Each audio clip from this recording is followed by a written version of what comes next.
When I say market maker model, are you instantly overwhelmed? Me too. Market maker models have always kind of come across as confusing, complicated, and overwhelming. So I'm going to make a series of videos here covering market maker models, and I'm going to try to make them, or try to explain them as simply as possible. So let's take a look at this Notion document that I made, which I will make available so that you can study this kind of alongside the video, or at least have this to reference. So you guys have probably seen images like this before, where you see a bunch of colored boxes and some squiggly lines. This is the framework of a market maker model, but what does it even mean? Most people have no idea. Most people look at this and they're like, that's a lot. That's a lot of moving parts. I don't know what I'm doing. This is a chart example that I found that as closely represents what you saw in those photos, with some other gaps drawn out and some measuring points, and I even put the colored boxes in there to line up with those little drawings.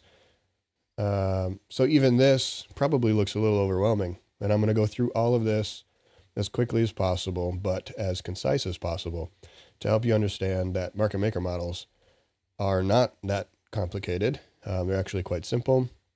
It's the way that I trade, and I've had great success with them more than anything else. And so I want to share that information. So we're going to cover a couple of things here, and then we'll go over that screenshot. And my mouse just died, so give me just a second to plug that in. Or something, because I can't scroll. Now I can scroll. We'll just do it like that. Market maker models provide a framework to apply ICT concepts. There are many concepts that go into this. It's not just an entry model, like 2022 mentorship model or a unicorn model. It's a whole framework that applies many concepts. And if you've been trading ICT at all, you probably already know most of them, and this will actually be easier than you think. Once you understand the draw of liquidity and reversal confirmations, this whole thing makes a lot more sense. Like SMT and change of state of deliveries, I did videos on both of those, so check out my channel on the previous videos to get an idea of those. Because of this framework, it allows you to have confidence in price movements following this framework. You know exactly when things are going to happen. You just have to observe how they happen. So each market maker model is going to have a little bit of a different flavor. Obviously, things print a little differently. Each time that you come across a piece of price, but they all really follow the same framework. So if you're familiar with that framework, you can look at this and understand when things are going to happen. You're going to start with a consolidation. You're going to have a move down and maybe a little bit more, so on and so forth. You're going to get to a point where you're going to have a reversal, and you know what to look for around that time of the reversal. So it really kind of helps you understand the when and like what it's all supposed to look like. So these are kind of the 10 steps that make up a market maker model. I trimmed it down to about 10 steps to follow this image, and I don't know how to get them both on the screen at the same time. So let's follow this image. Let's follow these 10 steps, and then I'll go through the image with you. So first, you're going to have an original consolidation point. This is going to be the start. We're going to talk about market maker buy models first. Okay. So you're going to have original consolidation point. Market maker sell models are just reversed. Okay. Just flip it over, just like a long and a short for everything. Okay. From the original consolidation, you're going to stair step down into a high time frame PD array, and most likely take some sell side liquidity with you. You're going to consolidate inside that high time frame PD array long enough to form an SMT, and SMT can happen externally with very far apart lows. It can also happen internally right inside that high time frame PD array, only a few candles apart, and be an internal SMT. Sometimes you see both, and that's really nice. But you're gonna want to look for SMT to confirm that this is where price is going to reverse. After that, it's going to reverse and leave that high time frame fair value gap. It doesn't, with displacement up and market structure shift. The market structure shift doesn't have to happen outside of the fair value gap. It's going to, it's going to start moving, but the market structure shift can still happen inside the high time frame fair value gap. I'll show you some examples and we'll see just kind of how it plays out, but you don't have to like look for price to leave the high time frame fair value gap in order for these things to happen. So I didn't really mean it like that, but anyways, price will start to move away. You're going to get displacement. You're going to have a market structure shift. Right after the shift, step 5, right after the shift, you're going to retrace into a PD array and have a low risk buy. I'll explain what that means. It's going to proceed from there, from that low risk buy. It's going to proceed up and break 50% of the whole move. I'll show you that as well. And that's going to produce around there is where you're going to see a breakaway gap of some kind. It's called a measuring gap. That's how you know you're at about 50%. But it's going to break through 50% after the low risk buy. That's a good confirmation if your first point of entry then takes off and breaks 50% of the move, of the range. After the low risk buy impulse, accumulation and retracement to a PD array can happen for your first stage distribution. So it's going to market structure shift and come down, retrace for an entry, then take off, consolidate a little bit, maybe have an entry, then take off. So just as it stair-stepped down into your high time frame PD array, it's going to also stair-step its way out of it too, most of the time. I'll show you one example where it just took off, did not give you stair steps, but most of the time it also then stair steps its way up, and there's a reason for that. After that first stage distribution impulse, you'll get another slight accumulation and retracement for second stage, so you can kind of see a pattern here, right? We're stair stepping our way out. Second stage distro usually goes right to buy side. Buy side is targeting the original consolidation. So let's look at that picture and see if we can follow that exact 10 steps. Mostly because I can't see them now. So you've got your original consolidation right up here. You start to stair step your way down and you come into a high time frame PD array. This is a 15-minute fair value gap from off to the left. Okay. So once we come down into it, we're going to consolidate long enough to form SMT. In this case, we didn't. We kind of just tapped it and ran, but there was a big SMT back here with some lows from ES, I think. So it was there, and I talked about SMT in a previous video, so go look at that. We then started to move away and out of that high time frame fair value gap. I liked this, and I'll talk about this in a minute, but I liked that it produced a balanced price range. There's a fair value gap on this side and a fair value gap on this side. They overlap. That's a really nice confirmation that price isn't going to come down below this. So we moved away and we market structure shifted. This one didn't really have a strong market structure shift. It kind of did right here. See how it comes up, comes down a little, and then boom, impulses through that. I'll explain why that's okay. Because a market structure shift is supposed to be breaking the high that created the low. So the market structure shift should have been up here, which it consolidated a little bit here and then blasted through it. So it kind of did happen, but I'll explain why this is okay too. The top of these series of down close candles, I drew a line out here. That is a change of state of delivery. Made a video on that on YouTube, so go look at that. But as soon as we crossed that and produced that change of state of delivery, we retraced right into a fair value gap right here for our low risk buy. It is low risk solely for the fact that this is about as close to the low as you're going to get. So the risk you're putting on for the trade as far as a monetary amount is low. It does not mean low risk as in high probability. It means low risk as in if you lose, it'll be low compared to entering up here and having a giant stop loss. Okay, so it's just a close proximity trade that allows you to have a smaller, probably about the smallest stop loss that you're going to find unless you're a turtle super or something. So that's what it means by low risk. So then you're going to consolidate a little bit. There was an internal SMT right here, and I thought that was important to point out because it's just telling you with an SMT that we are reversing, whether it's an internal one right here, a big external one. You like to see SMT at the lows, preferably the whole time. So you're like, you know that that buy side order flow is being respected, right? So after that, we break through our 50% line. So I'll stop here and explain from the original consolidation point, when you come down into your high time frame PD array and we start to move away, you can draw a fib from the high down to the low. And then I moved mine over to the right to help me provide kind of a ladder framework for what the buy side of the curve is going to do. Okay, so usually you're going to get a low risk buy above 25%. You're going to get an impulse through 50%. It's going to leave a gap that doesn't get filled. That's how you know you're about halfway done. This is called a measuring gap.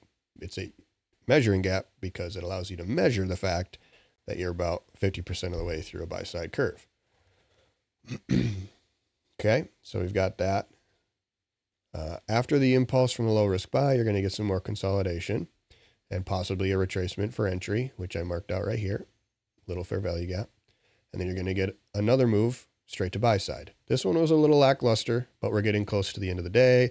So I kind of figured we just had lost a little bit of volume and power for that move. Typically, you'll see it just go boop right to buy side, which is the top of your original consolidation. Okay, there is a standard deviation up the middle here that helps line things up a little bit. We'll talk about that later.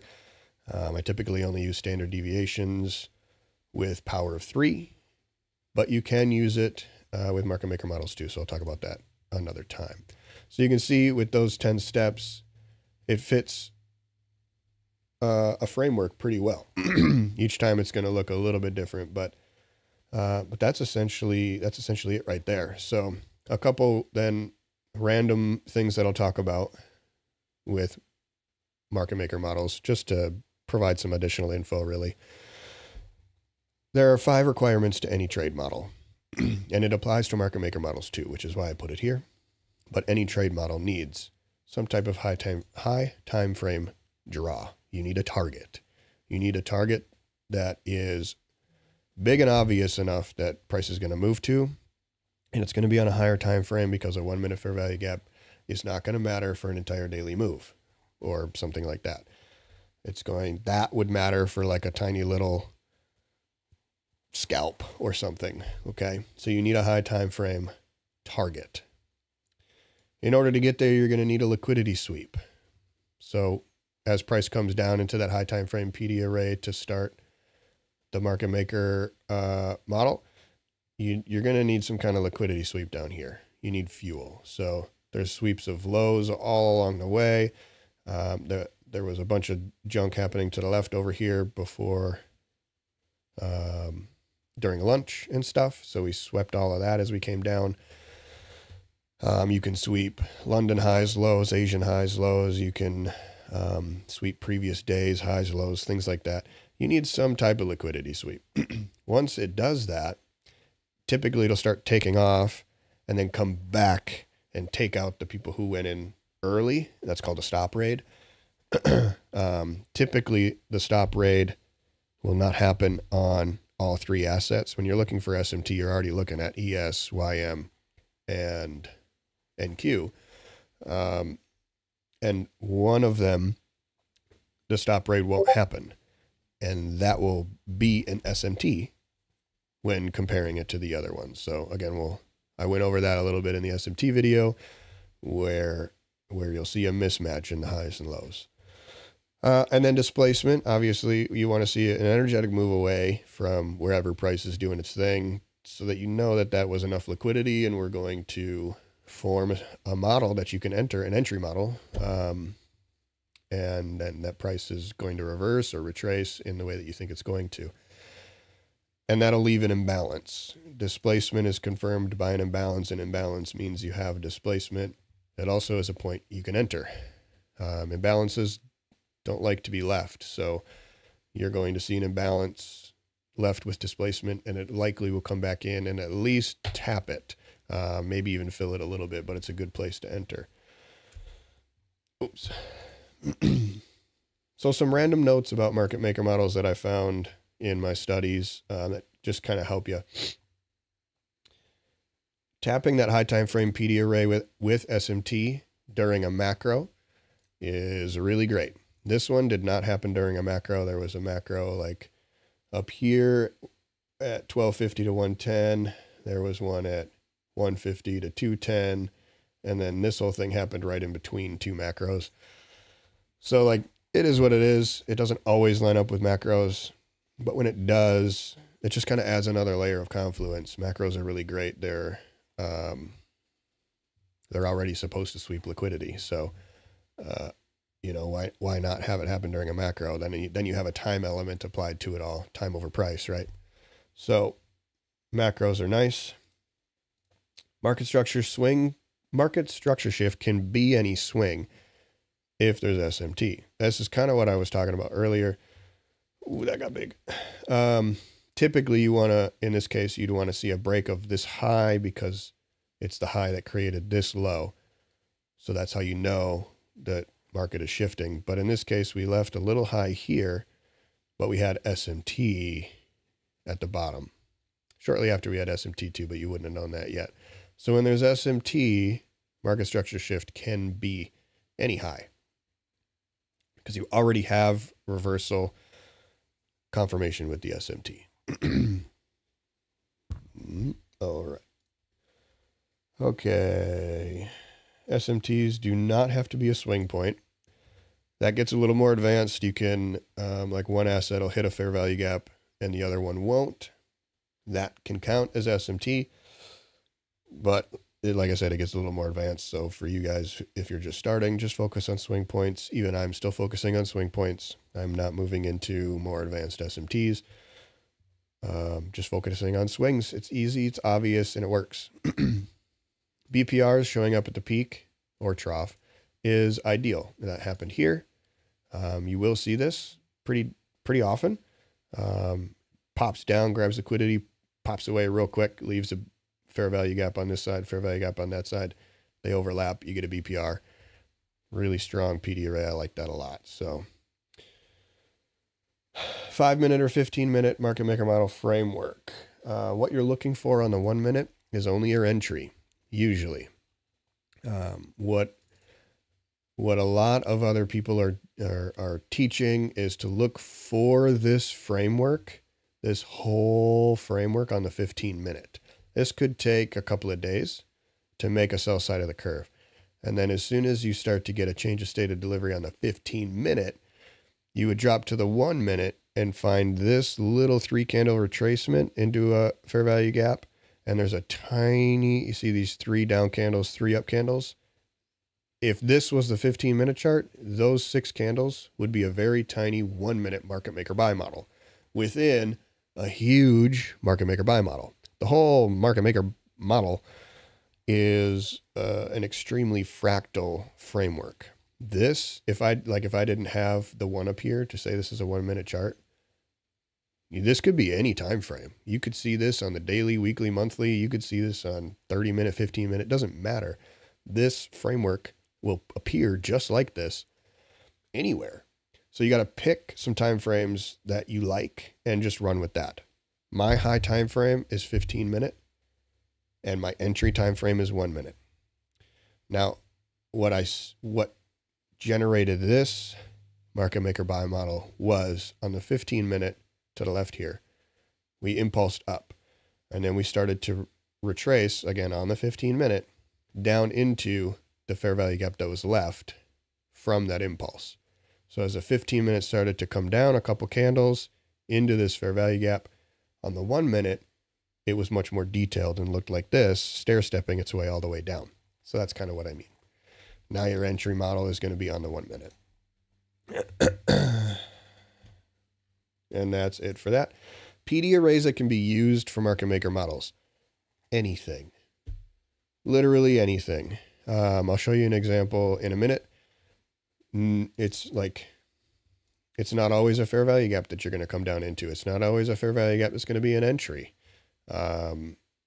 You're going to have to know, all of ICT's PD arrays, how they work, because you could have an order block instead of a fair value gap, a breaker block. You could have anything. You could have anything, not just fair value gaps. So that's it for those notes for this video. I'm going to show you a couple quick examples on my Discord. So I have my own private Discord server that I use for a journal, Lux Capital's trade journal.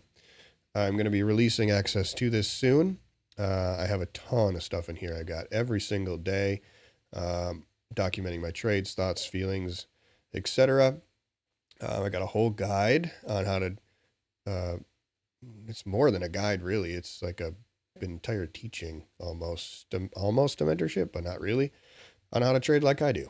Videos to watch on how to learn what I do. I've got documentation of different entry models, different power of 3 presentations, how news events affect price, how to draw standard deviations, and a bunch of market maker stuff. So if you're interested in having this, which is going to be updated on a daily basis, join my main Discord, and I'll be talking about that and releasing that soon. So to start, here's a few examples of more market maker buy models, since we were just looking at market maker buys. These images might be a little smaller because they're on Discord, so I apologize. But what you're going to see here is a move down into a 15-minute fair value gap and a move away, just like the example I showed you. There's SMT at the bottom with just the internal lows here. There's a market structure shift right here, and then there's a low risk buy entry on a fair value gap right here. It did come back on you, but if you entered here with your stop below here, it was maybe 20 points, a little less than 20 points from there to there, I think. So you would not have gotten stopped out, and you would have been able to continue or enter on the inverted fair value gap for in addition to your trade, or if you got out up here and you wanted to re-enter. Good thing there was one sit left in this thing. I almost just spilled it all over me. And then buy side is the high of that news candle at 8:30. So pretty standard framework. Again, you got some consolidation up here. We move down into a 15-minute PD array. We got a little bit of consolidation in that area, which creates SMT. We market structure shift with really not a lot of displacement in this case, but nonetheless, got a market structure shift here. There is a single candle order block here and a fair value gap for entry for your low risk buy. They can get pretty close. They can get pretty low risk. And off you go to buy side. This one is the one we just looked at, actually. So here's one that I was talking about where it just takes off. Got some consolidation up here, a move down into a high time frame PD array. We consolidated enough to generate and then swipe liquidity. There was SMT with ES because ES did not do this swipe. And then price just took off. There's an inverted fair value gap here for entry. That's about it. You could have entered in a continuation way up here, but buy side was already taken. We had already moved. Like that one would be like, how do you know it's going to continue kind of thing. But nonetheless, market maker buy. This one, same thing. Original consolidation. A move down into a high time frame PD array. We've got SMT. This one happened during a macro. We got to move up to a change in state of delivery off of this 2 candle order block. We come back to a fair value gap for your entry up to buy side. This one stopped at a fair value gap instead of going to the top of the original consolidation. And that's why standard deviations are handy. I will talk about that later. But nonetheless, market maker buy model. Got a couple sell model. I got one sell model I'm going to show you because this is the example of any PD array can be used for this whole thing. I've talked about pretty much just fair value gaps. And that's my standard, what I look for in almost every market maker model. But this one didn't use any like at all. We had some original consolidation down here. We moved up into a 15-minute rejection block. That consolidated enough to create SMT with ES. We market structure shifted away and didn't really come back to a fair value gap for entry. We had a bearish breaker that we retraced into, and we had an inverted fair value gap as part of the market structure shift for entry ideas. That's pretty much it. We came down into this zone, which I'll talk about, and retraced a little bit into a fair value gap for a continuation entry. But you have to know your PD arrays because it's not always as easy as a fair value gap. So I wanted to show that. And that's really it. That's market maker model. It's not that complicated. Like I said, I'm going to do an entire series. We're going to talk about power of 3 and how it aligns with market maker models. So you can apply timing to this as well. So that you're not overwhelmed with, man, this could just happen anywhere on any time frame. Where do I even look? I'm going to tell you where to look. You can look at certain times of the day. All right. We're going to then talk about, so that's 4 hour and daily. You can apply this to, you can look at it in those respects. Then I'm going to talk about something called the devil's mark and how that can be used as a target, or at least like give you an idea of where price is going to go in a market maker model. So that's going to be the series of videos. I hope this started to make some sense for you. Again, I'm going to share this document at some point in the description of these videos. It might not be, I'll probably go add it to the descriptions of all 4 videos once all 4 have been released. So keep an eye out for those next videos. I'm going to try to do them every day this week. So thanks for checking it out. And if you want to talk about it, join the Discord, which is going to be in the description.